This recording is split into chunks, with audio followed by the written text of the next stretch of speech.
마음 다해 주 이름 찬양해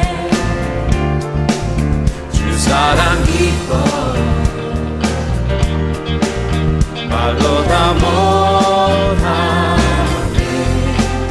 주 앞서 가며 길을 만드시네.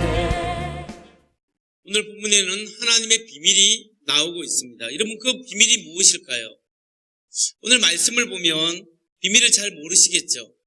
오늘 하나님의 비밀을 사도 바울이 알려줄 텐데 먼저 쓴 글에 보면 그 비밀을 알 수 있다. 이 에베소서의 앞부분을 보면 알 수 있는데요.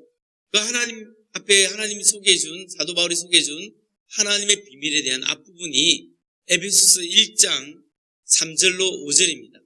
에베소서 1장 3절로 5절 말씀을 제가 세 번역으로 읽어드리겠습니다. 우리 주 예수 그리스도의 하나님 아버지를 찬양합시다. 하나님께서는 그리스도 안에서 하늘에 속한 온갖 신령한 복을 우리에게 주셨습니다. 하나님은 세상 창조 전에 그리스도 안에서 우리를 택하시고 사랑해 주셔서 하나님 앞에서 거룩하고 흠이 없는 사람이 되게 하셨습니다. 하나님은 하나님의 기뻐하시는 뜻을 따라 예수 그리스도를 통하여 우리를 하나님의 자녀로 삼으시기로 예정하신 것입니다. 이 말씀에 보면 예수 그리스도 안에서 신령한 복을 우리에게 주셨다라고 말씀하고 있고, 예수 그리스도 안에서 하나님의 자녀로 삼아주셨다. 예수님 안에, 그러니까 이 복음의 비밀이, 하나님의 비밀이 예수님과 연결되어 있다는 것을 알 수 있습니다. 그런데 오늘 사도 바울은 좀 더 명확하게 하나님의 비밀에 대해서 밝혀주는 성경 구절이 있습니다. 사도 바울이 알려주는 성경 구절은 골로새서 1장 26절로 27절 말씀입니다. 같이 한번 읽겠습니다. 시작. 이 비밀은 영원 전부터 모든 세계에게 감춰져 있었는데 지금은 그 성도들에게 드러났습니다. 하나님께서는 이방 사람 가운데 나타난 이 비밀의 영광이 얼마나 풍성한지를 성도들에게 알리려고 하셨습니다. 이 비밀은 여러분 안에 계신 그리스도요 곧 영광의 소망입니다. 이 비밀이 누구라고요? 그리스도, 영광의 소망, 예수님이 하나님의 비밀입니다. 예수님과 그분이 주시는 구원의 풍성한 은혜, 그것이 하나님의 비밀이었다라는 사실입니다. 여러분, 왜 예수님이 하나님의 비밀일까요? 그 이유는 이렇습니다. 하나님께서 하나님의 형상을 닮은 자유의지를 가진 인간을 만들기로 작정하셨습니다. 근데 하나님께서 인간을 만드시기로 작정하셨을 때 우리 인간이 자기의 자유의지로 하나님 앞에 하나님을 믿을지 안 믿을지, 타락할지 타락하지 않을지를 미리 아셨을까요? 예, 하나님은 전지하시기 때문에 미리 아셨습니다. 하나님이 우리 인간이 타락할지를 미리 아셨음에도 불구하고 왜 하나님께서 우리 인간을 만드셨겠습니까? 왜냐하면 하나님은 우리 인간이 타락할 줄을 알면서도 하나님이 삼위일체 하나님이 누리고 있는 그 은혜와 그 풍성함, 그 하나님이 우리에게 주실 그 영광이 너무나 풍성하고 구원의 은혜가 너무나 좋기 때문에 우리로 하여금 그 은혜에 참여해서 그 영광을 맛보고 누리게 하게끔 하기 위해서 그렇게 만드셨다는 거예요. 비록 일부 사람이 자기 자유의지를 통하여 하나님을 믿지 않는다고 하더라도 창조주 하나님께서 우리 피조물에게 주고자 하는 하나님의 영광, 그 은혜에 참여하는 것을 주는 권한을 그 누구도 막을 수 있는 권한이 없다라는 거예요. 우리에게 주고자 하는 하나님의 그 축복을 그 어떤 다른 것이 막을 수 있는 권한이 그 아무도 없다라는 사실이에요. 그래서 하나님이 우리 인간을 만드셨습니다. 근데 하나님의 고민이 뭐냐면 인간이 하나님의 의도대로 이렇게 따라오면 되는데 자기 자유의지를 사용해서 타락해버렸습니다. 하나님의 풍성한 은혜를 받는데 장애가 생겼습니다. 사람이 타락해서 다 죽게 생겼습니다. 하나님이 그 방법을 미리 생각할 때 고민하셨습니다. 하나님이 고민하신 그 방법이 뭐냐면 하나님께서 직접 인간의 몸으로 오셔서 타락한 인간의 죄를 대신해서 십자가의 죽으심으로 인간의 죄를 용서하는 거예요. 하나님이 우리 인간의 죄를 용서하는 거예요. 여러분, 하나님께서 하나님과 우리 인간의 관계를 올바르게 세우기 위해서 선악과를 먼저 만드셨습니다. 어떤 사람은 질문합니다. 왜 하나님이 선악과를 만드셨느냐? 선악과는 하나님이 하나님 되고 인간이 인간이 되는 하나의 기준이에요. 선악과가 없으면 하나님이 하나님 되고 인간이 인간이 되는 기준이 사라지는 거예요. 하나님이 이 기준을 만들어 놓고 이걸 지킬 때 인간이 자유롭게 하나님의 영광을 경험할 수 있게 되는 거예요. 그런데 인간이 자기 의지로 선악과를 따서 먹었다는 거예요. 이런 선악과를 따서 먹었다는 게 무슨 의미예요? 단순히 과일 하나 따서 먹었다 이런 의미가 아닙니다. 이것은 인간이 하나님에 대한 선언인데 하나님 필요 없습니다. 내 마음대로 내 뜻대로 살겠습니다는 인간의 선언이에요. 그래서 하나님과 영원한 하나님과 인간이 분리되어진 거예요. 그래서 인간이 죽음을 경험하게 된 겁니다. 그래서 하나님께서 이 선악과를 만드셔야만 했고 또 인간에게 자유의지를 줘야 인간이 로봇가 아니고 자유의지로서 하나님을 진정으로 사랑할 수 있게 됩니다. 선악과를 만들고 진정한 사랑을 할 수 있는 그 자유의지를 준 모든 책임을 누가 지셨냐? 하나님이 지실 필요도 없지만 결국 하나님이 그 책임을 지신 거예요. 그래서 하나님이 인간의 몸으로 오신 거예요. 그래서 십자가에 죽으시고 우리 죄를 용서하신 겁니다. 누가 구체적으로 책임을 지느냐? 삼위일체 한 분 하나님 중에 예수님, 성자 하나님께서 오셔서 우리 죄를 담당하신 거예요. 그래서 하나님이 인간의 몸으로 오셔서 우리 죄를 위하여 십자가에 못 박혀 죽으시는 것은 하늘의 천사들도 모른 거예요. 천사들이 놀란 거예요. 하나님이 인간의 몸으로 오시고 우리 죄를 위하여 죽어진다는 것은 천사들도 예상하지 못한 하나님의 비밀이었습니다. 근데 하나님이 그 예수님을 통하여 우리의 모든 죄를 사하시는 하나님의 은혜를 내려주셨다는 거예요. 그래서 예수님이 하나님이 감추어 놓은 비밀이라는 사실. 그 예수 그리스도를 통하여 우리가 하나님의 자녀가 되었고 우리 죄를 용서함을 받았고 우리가 하나님 앞에 구원을 받았고 하나님의 영광에 참여하는 영광된 하나님의 자녀의 근세를 누리게 되었다는 사실. 이것이 하나님의 축복이고 하나님의 계시고 하나님의 비밀이었습니다. 그렇다면 여러분, 오늘 사도 바울이 본문에서 강조하는 것이 무엇일까요? 이 놀라운 하나님의 비밀이 오늘날 우리의 삶 속에 어떻게 구체적으로 적용될 수 있을까요? 오늘 이것을 사도 바울이 강조합니다. 여러분, 하나님의 비밀인 예수 그리스도의 복음이 구체적으로 우리의 삶 속에 어떻게 적용될 수 있겠습니까? 오늘 그 대답을 사도 바울은 에베소 3장 6절에서 말씀하고 있습니다. 그 비밀의 내용인즉 이방 사람들이 복음을 통하여 그리스도 예수 안에서 유대 사람들과 공동 상속자가 되고 함께 한 몸이 되고 약속을 함께 가지는 자가 되는 것입니다. 이 말씀을 통해서 여기 보면 복음의 비밀이 구체적으로 적용되는 것이 예수님 안에서 이방인과 유대인이 연합하게 되었다. 한 몸이 되었다. 이렇게 이야기합니다. 세 가지 연합의 특징이 나오는데 첫 번째는 함께 한 몸이 되었다. 함께 상속자가 되었다. 두 번째, 함께 한 몸이 되었다. 세 번째, 함께 약속받은 한 지체가 되었다는 사실을 이야기하고 있는 겁니다. 그래서 예수 그리스도 안에서 복음으로 유대인과 이방인이 함께 연합해서 하나님의 유산을 받는 공동 상속자가 되었다. 이런 사실이 놀라운 것이다. 이렇게 이야기합니다. 여러분, 유대인과 이방인이 한 몸이 되어서 공동 상속자가 되었다. 한 지체가 되었다는 게 뭐가 그리 대단한 소식이에요? 별로 대단한 소식이 아니잖아요, 우리한테는. 그런데 성경은 오늘 이것이 정말 대단한 소식이라고 이야기하고 있습니다. 왜 그럴까요? 왜냐하면 이방인과 유대인의 관계를 따져보면 이걸 알 수 있어요. 이방 사람들은 유대인들을 아주 미워했습니다. 유대인들은 이방 사람을 어떻게 생각하냐? 유대인이 아닌 모든 민족이 이방 사람이었는데 이방 사람들을 어떻게 하면 원수라고 생각했습니다. 유대인들의 사고에 의하면 하나님이 왜 이방 사람들을 만들었느냐? 지옥의 연료로 사용하기 위해서 만들었다고 이렇게 믿고 있었습니다. 그렇기 때문에 너무나 큰 서로 원수지간으로 생각하고 그렇게 행동을 한 겁니다. 그런데 이 이방인과 유대인이 한 몸이 되었고 연합하게 되었다는 것은 원수지간이 화해가 일어난 거예요. 원수지간이 서로 사랑하는 관계가 되었고 서로를 위하고 서로를 섬기고 서로를 아껴주는 상대가 되었다는 사실을 이야기하는 거예요. 그래서 1세기 당시에 바울이 이방 지역에 복음을 전하고 있었을 때 예루살렘 지역에 흉년이 들어서 기근이 들어서 많은 사람들이 굶어 죽어가고 있었어요. 그때 많은 그리스도인들도 식량이 없어서 굶어 죽어가는 사람이 많이 있었습니다.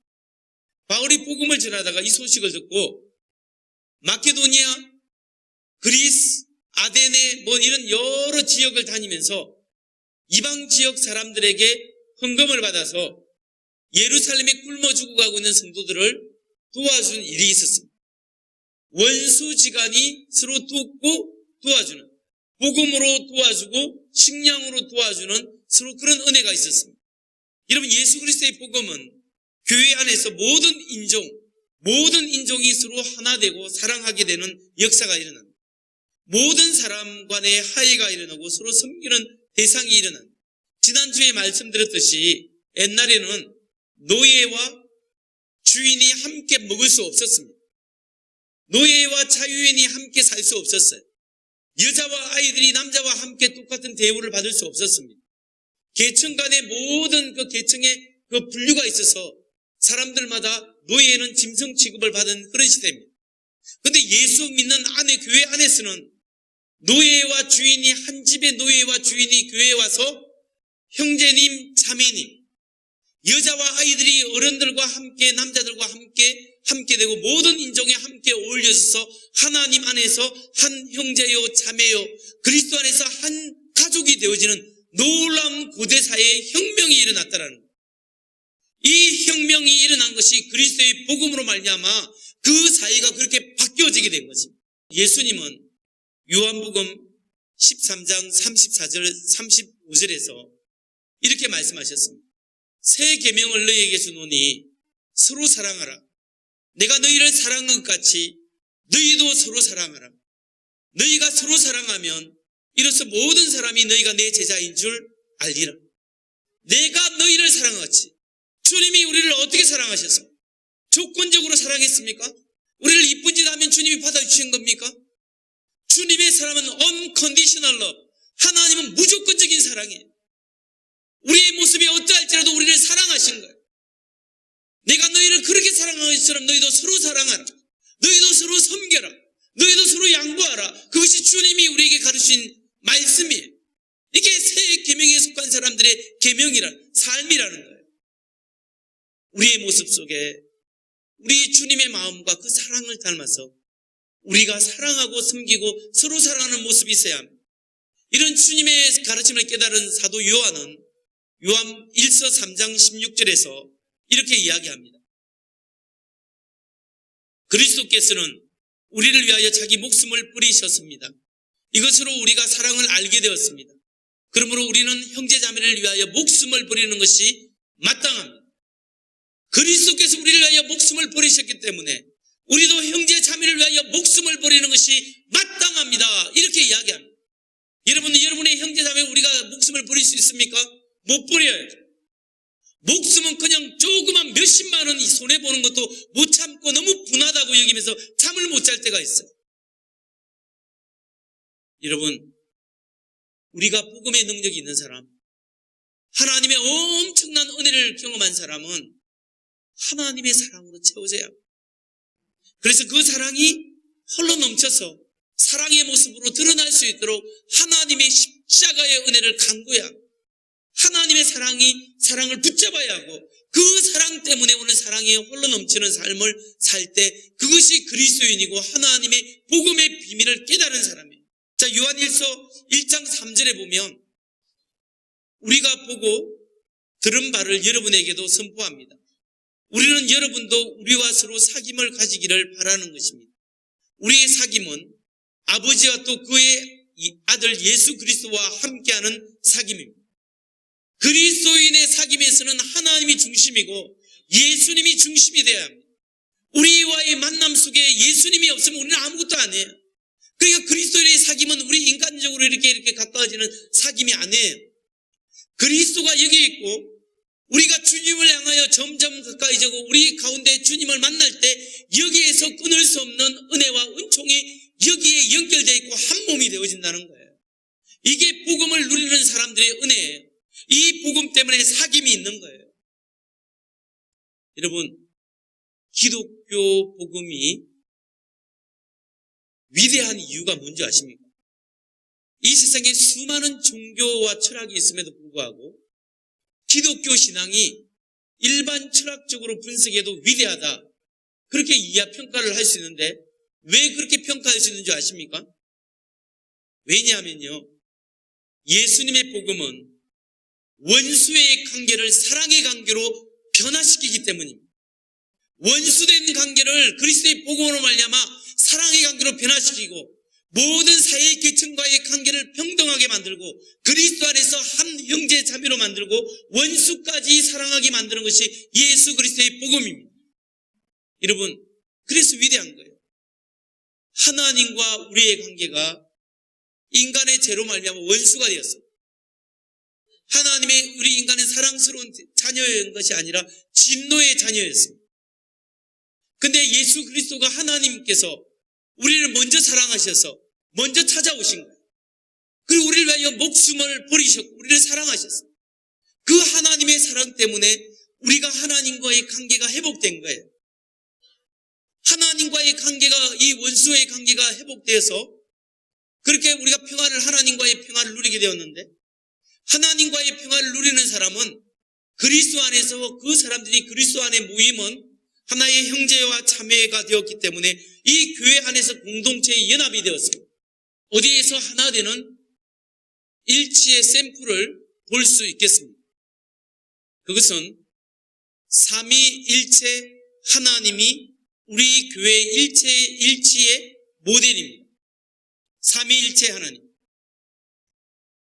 여러분, 이 세상을 제가 만일에 이 종을 만들었다면, 한 번도 안 쳐봤는데 울립니다. 이 울리는 종을 만들었다면 저는 아무래도 종을 만드는 기술과 지식이 있을 겁니다. 제가 머리가 조금 있어야지, 머리가 없는 사람, 지능이 없는 사람은 이걸 이렇게 못 만들 거예요. 그러면 우리가 인간이 생각하고 DNA가 있고 이 로봇보다 똑똑하고 뭐 이런 여러 가지 기능을 할 수 있는, 로봇을 만들 수 있는 사람들이에요.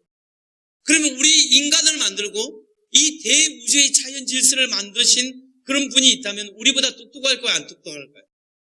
훨씬 똑똑하고 전능하시고 전지하셔야 됩니다. 그런 분이 계셔야만 지금 현재 결과물, 인간과 이 우주가 설명될 수 있는 거예요. 그래서 여러분, 하나님이 계시면 그런 전지하신 분은 몇 분이냐면 한 분이에요. 여러분, 우리가 하나님을 믿는데요, 하나님이 누구세요? 하나님에 대한 정의가 뭐예요? 하나님을 뭐라고 정의할 수 있을까요?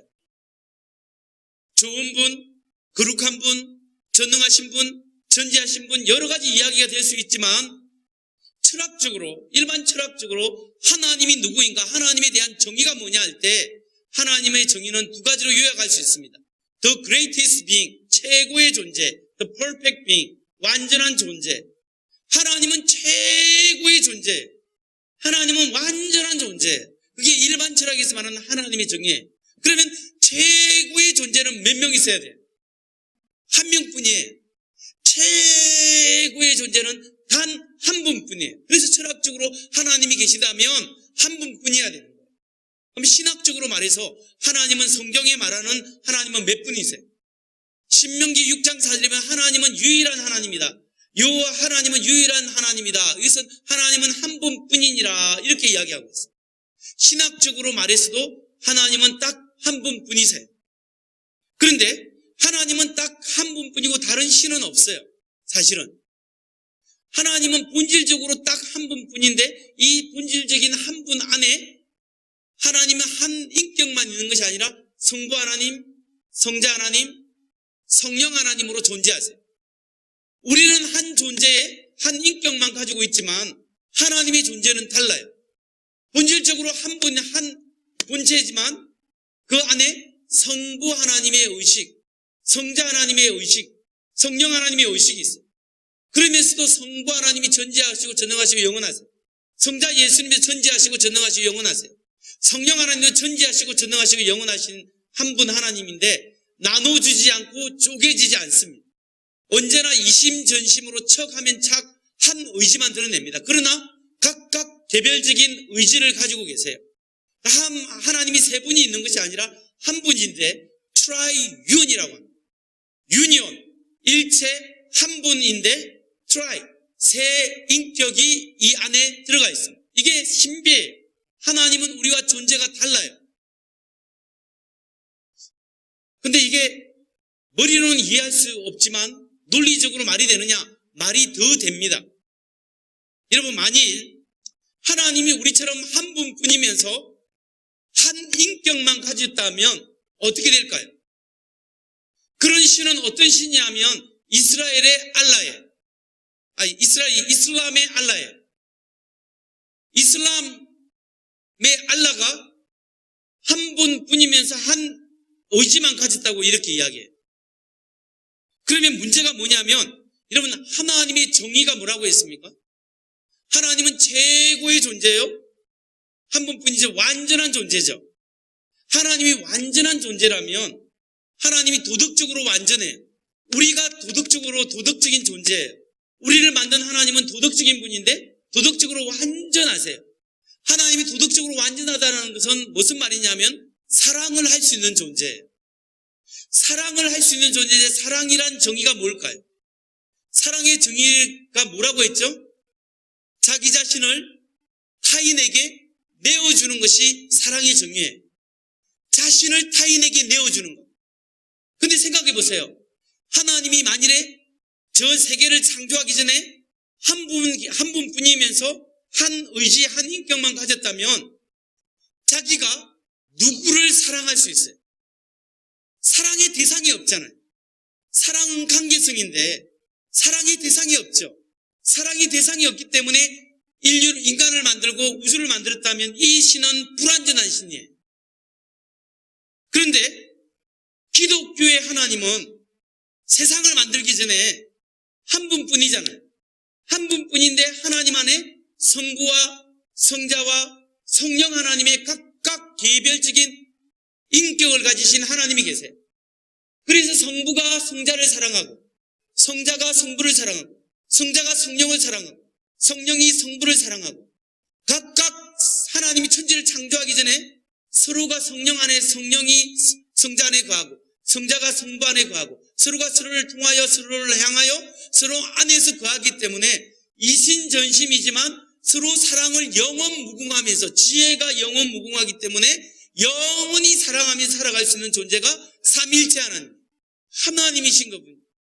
하나님의 아들이 인간의 몸으로 오셔서 우리를 위하여 죽으실 때 천사들이 놀란 거예요. 어떻게 이럴 수 있느냐. 그 놀라운 하나님의 사랑을 받고 우리가 하나님의 영원한 생명에 영원한 나라에 참여하게 되었습니다. 이 놀라운 복음의 비밀을 받고 깨달았다면 우리가 어떻게 살아야 합니까? 사랑하고 용납하고 서로를 격려하고 하나님의 가족으로 함께 걸어가야 합니다. 사랑을 최우선순위에 두고 살아야 합니다.